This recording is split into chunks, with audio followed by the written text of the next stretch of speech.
Et on ne prie pas comme ça avant de manger. Père éternel. Il y a des gens qui prient pendant que la cuillère déjà a commencé.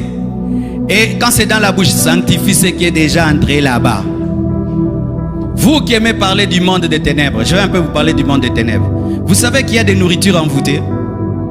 Vous savez que tu peux avoir une cuisinière qui est sorcière.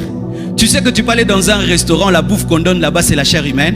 Tu sais que tu peux aller quelque part, la nourriture est empoisonnée. Tu sais que tu peux aller quelque part manger, la nourriture est avariée. Est-ce que tu vas visiter la cuisine qui prépare ta nourriture? Des fois ta nourriture tombe par terre, on ramasse et puis on remet sur l'assiette. Oh, vous ne savez pas ça? L'homme est terrible, hein? Il peut se moucher comme ça et puis il te donne, oui? Vrai ou faux? Est-ce que vous veillez sur la propreté de tous vos travailleurs? Est-ce que tu es dans le secret s'il a bien lavé les mains? Et alors quand ta nourriture vient, il y a des microbes dedans, il y a des démons dedans, il y a des bactéries là-bas, il y a des là. Oh, Rinda Bashaka. Ça purifie, ça enlève la sorcellerie, ça enlève les microbes, ça enlève tout. Jésus, le Fils de Dieu qui a créé le poisson, a rendu grâce pour avoir le poisson. Jésus pouvait dire, poisson, je t'ai créé, je te mange sans intercession ni prière. Mais il rendait grâce. Jésus rendait grâce de manger ce qu'il a créé. Frère, vous qui priez quand vous mangez, Dieu vous a délivré de beaucoup de poisons. Dieu vous a délivré de beaucoup de maladies. Dieu vous a délivré de beaucoup d'envoûtements. De beaucoup d'envoûtements.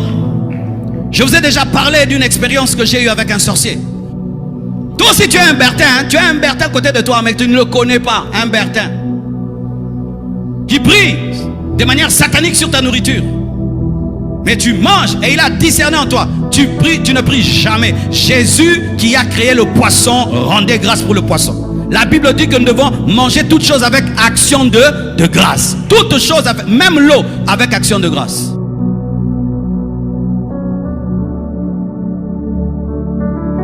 Midi, c'est quand on mange.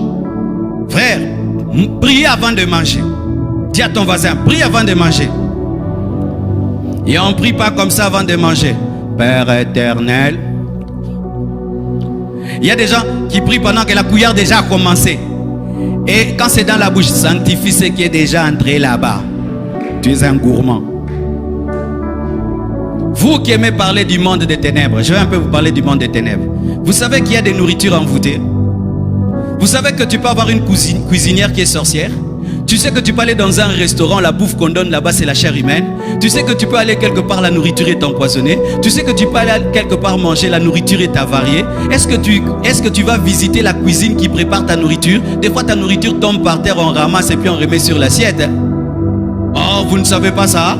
L'homme est terrible, hein? Il peut se moucher comme ça et puis il te donne, oui? Vrai ou faux?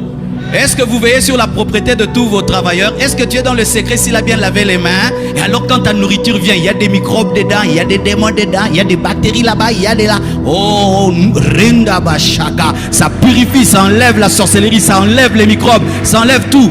Jésus, le Fils de Dieu qui a créé le poisson, a rendu grâce pour avoir le poisson. Jésus pouvait dire, poisson, je t'ai créé, je te mange sans intercession ni prière. Mais il rendait grâce. Jésus rendait grâce de manger ce qu'il a créé. Jésus aimait beaucoup les poissons, mais pour chaque poisson, il a rendu grâce. Pourquoi? Il était un homme et devait être un exemple d'action de grâce. Tu sais pourquoi tu manges beaucoup, mais tu es malade malgré que tu manges des choses entre guillemets vitaminées? C'est parce qu'il n'y a pas les vitamines de Dieu. Et quelqu'un d'autre ne mange que des légumes, comme Daniel, mais il a des vitamines. Bénissez votre eau, bénissez vos légumes, bénissez votre pain, et tu auras la santé divine. Frères et sœurs, les ténèbres existent.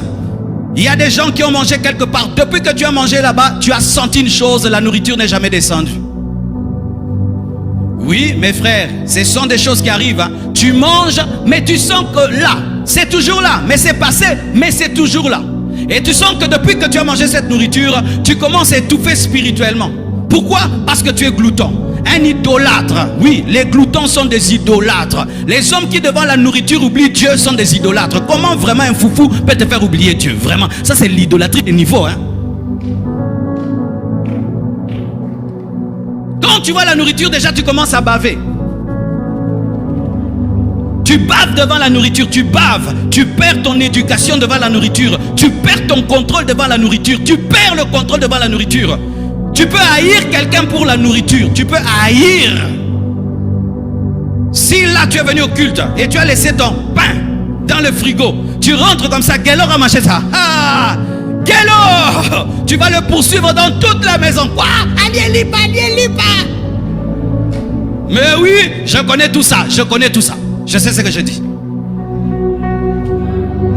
Des gens, quand ils mangent, ils prient qu'il n'y ait pas de visiteurs. S'il y a un visiteur, il enlève la nourriture de la table, il va cacher.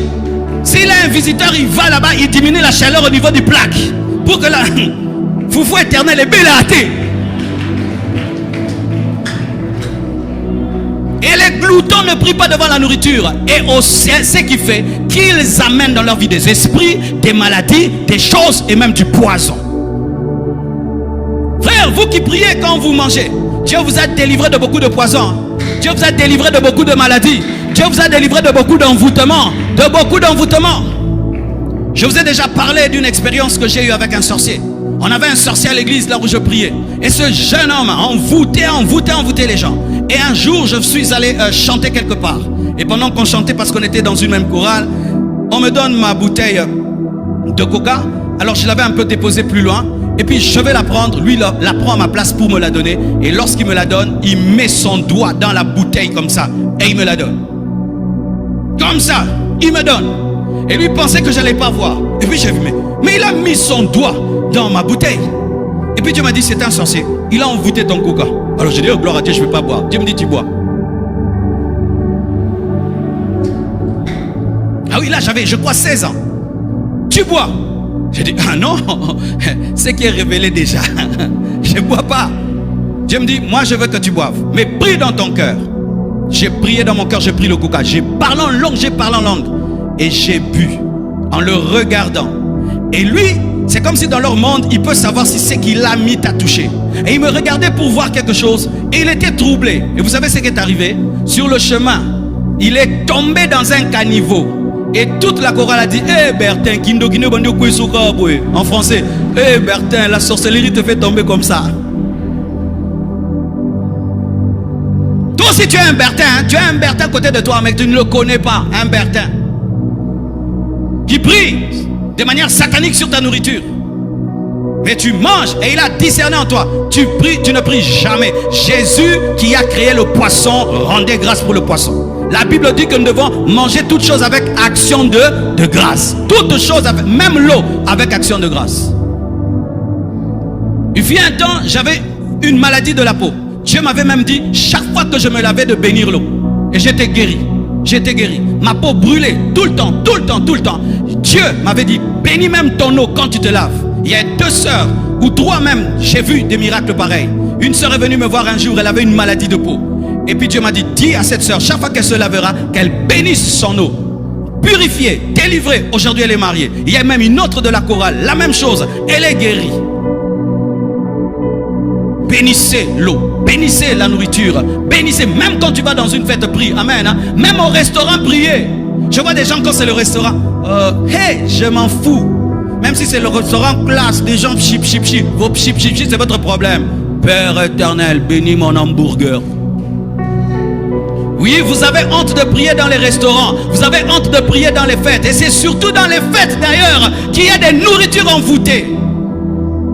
Pourquoi vous avez honte de prier pour la nourriture quand c'est une fête? Pourquoi vous avez honte de prier pour la nourriture quand c'est une fête? Pourquoi vous avez honte de prier au restaurant? Les musulmans, des fois, ils peuvent nous enseigner.